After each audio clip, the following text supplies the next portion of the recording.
اعوذ باللہ من الشیطان الرجیم، بسم اللہ الرحمن الرحیم۔ محترم ناظرین، السلام علیکم۔ حضرت علی رضی اللہ تعالیٰ عنہ سے کسی نے پوچھا کہ میں بہت کوشش کرتا ہوں کہ صبح اٹھوں اور نماز ادا کروں مگر اٹھا نہیں جاتا، تو حضرت علی رضی اللہ تعالیٰ عنہ نے فرمایا کہ یہ نیند کی وجہ نہیں بلکہ تم جو سارا دن گناہ کرتے ہو وہ تمہاری گردن میں توق اور ہاتھوں میں ہتھکڑی اور پاؤں میں بیڑیاں باندھ کر تمہیں اٹھنے نہیں دیتا۔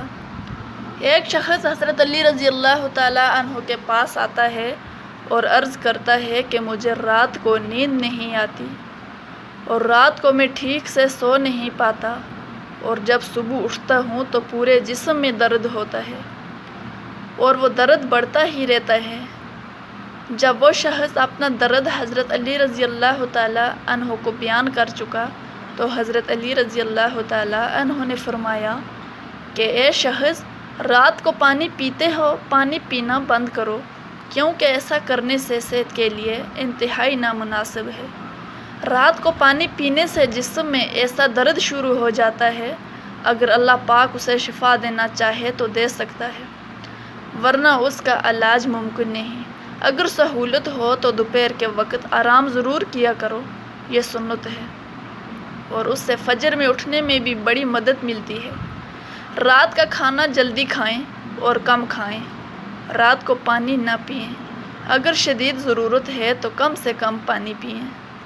رات کو جلدی سو جائیں، رات کو سونے کے مسنون اعمال کر کے سو جایا کریں۔ کسی سے صبح اٹھانے کے لیے کہہ کر سویا کریں، الارم لگا کر سویا کریں، اور الارم کو اتنا دور رکھیں کہ اسے بند کرنے کے لیے اٹھ کر چل کر جانا پڑے۔ جیسے ہی آنکھ کھلے تو دونوں ہاتھوں سے چہرے کو اچھی طرح دیر تک ملیں، یہ عمل معافی کی سنت ہے۔ بیزاری پر ہمت کر کے فوراً اٹھ کھڑے ہوں، نفس کے استقاضے پر عمل نہ کریں کہ ابھی تھوڑی دیر اور آرام کر لیتے ہیں پھر اٹھ جائیں گے، اسی طرح نماز قضا ہو جاتی ہے۔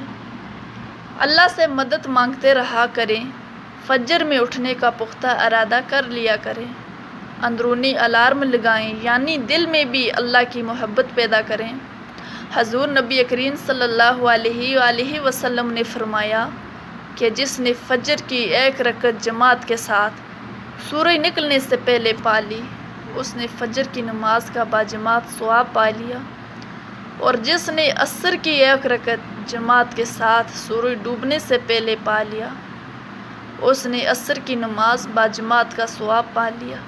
مسلمان عورتیں رسول اللہ صلی اللہ علیہ وآلہ وسلم کے ساتھ نماز فجر پڑھنے چادروں میں لپٹ کر آتی تھی، پھر نماز سے فارغ ہو کر جب اپنے گھروں کو واپس ہوتی تو انہیں اندھیرے میں رسول اللہ صلی اللہ علیہ وآلہ وسلم نے فرمایا کہ دن اور رات میں فرشتوں کی ڈیوٹیاں تبدیل ہوتی رہتی ہیں، اور فجر اور عصر کی نمازوں میں ڈیوٹی پر آنے والوں اور رخصت پانے والوں کا اجتماع ہوتا ہے۔ پھر تمہارے پاس رہنے والے فرشتے جب اوپر چڑھتے ہیں تو اللہ تعالیٰ پوچھتا ہے، حالانکہ وہ ان سے بھی زیادہ اپنے بندوں کے متعلق جانتا ہے، کہ میرے بندوں کو تم نے کس حال میں چھوڑا؟ تو وہ جواب دیتے ہیں کہ ہم نے جب انہیں چھوڑا تو وہ فجر کی نماز پڑھ رہے تھے، اور جب ان کے پاس گئے تو وہ عصر کی نماز پڑھ رہے تھے۔ ہم نبی کریم صلی اللہ علیہ وآلہ وسلم کی خدمت میں موجود تھے تو آپ صلی اللہ علیہ وآلہ وسلم نے چاند پر ایک نظر ڈالی، پھر فرمایا کہ تم اپنے رب کو آخرت میں اسی طرح دیکھو گے جیسے اس چاند کو دیکھ رہے ہو، اس کے دیکھنے میں تم کو کوئی زحمت بھی نہیں ہوگی۔ بس اگر تم ایسا کر سکتے ہو کہ سورج طلوع ہونے سے پہلے والی نماز فجر اور سورج غروب ہونے سے پہلی والی نماز عصر تمہیں کوئی چیز نہ روک سکے، تم ایسا ضرور کرو۔ پھر آپ صلی اللہ علیہ وآلہ وسلم نے یہ آیت تلاوت فرمائی، بس اپنے مالک کی حمد و ثنا کرو سورج طلوع ہونے اور سورج غروب ہونے سے پہلے۔ اسماعیل نے کہا کہ فجر اور عصر کی نمازیں تم سے چھوٹنے نہ پائیں، ان کا ہمیشہ خاص طور پر دھیان رکھو۔